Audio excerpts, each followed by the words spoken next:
There are not many actors who are on the level of Benicio del Toro. He's an award winner, has starred in films across various genres, and is likely one of your dad's favourite actors after he saw the 𝐂𝐥𝐲 films in between reruns of Yellowstone on the Paramount Network. All jokes aside, Del Toro is the real deal in the industry and has never once phoned in a performance.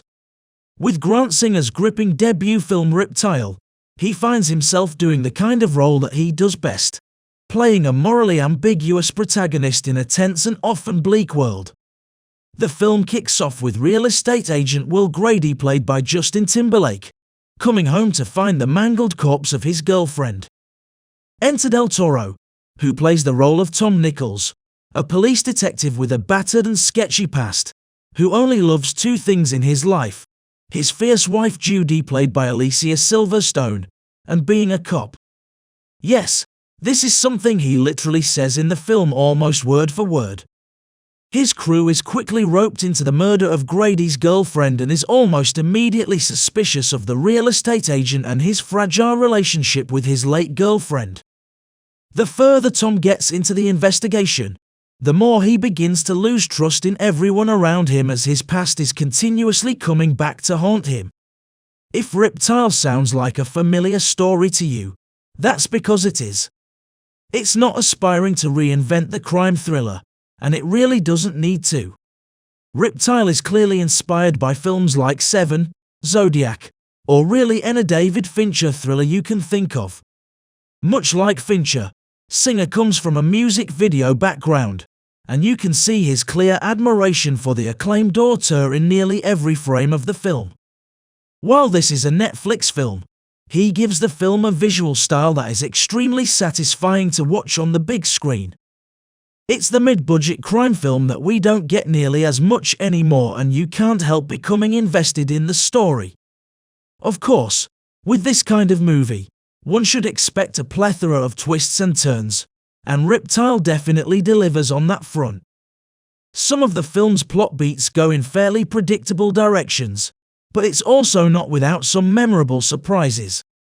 In particular, the film's final showdown is worth nothing, as it is one of the most riveting sequences you'll see all year. Reptile feels fully confident with itself without ever alienating the audience.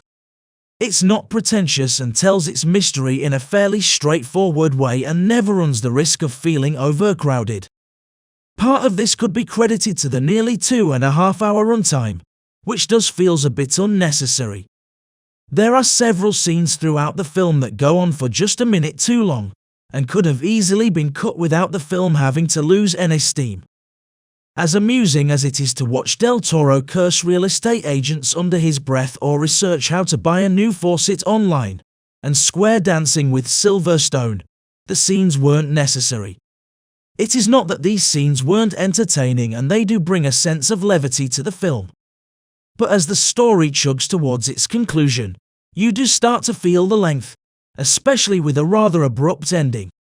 One of the more interesting notes to make about Reptile is that it marks Del Toro's screenwriting debut. He co-wrote the screenplay alongside Singer and Benjamin Brewer.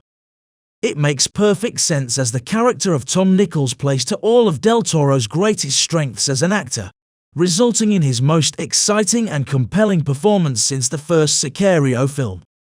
He obviously has the brooding and cunning nature of his character down to a T, but he also is incredibly proficient in delivering the film's few moments of dark humor. This is the exact kind of role that Del Toro was put on this planet to fulfill.